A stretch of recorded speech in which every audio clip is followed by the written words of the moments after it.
Hogy érezted magad itt most ezen a tryouton? Nagyon jó. Jó vagy? És szeretnél lejönni a következő edzésre? Mindenképp. És van csapat, aminek szurkolsz itthon Magyarországon? Hát Magyarországon annyira még nem néztem utána, de az amerikaiban van. És ott kinek szurkolsz? Jó, Ahogy látszik is, Carolina Panthersnek.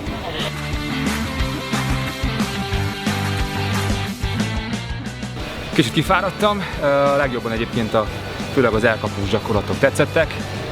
Aztán meglátjuk, hogy remélhetőleg akár elkezdek már jövő héten is akár jönni ide a közelbe és edzeni. Nekem nagyon tetszett a tryout, tényleg egy hatalmas élmény volt kipróbálni. Nem most próbáltam alapmozgásokat először, de mindenfélét az tényleg most. 3 éve vagyok az NFL-nek a szerelmese. Hétfőn szerintem ott leszek 6-kor az edzésen, leginkább elkapó pozícióban szeretnék, vagy azt tetszett a legjobban igazából itt.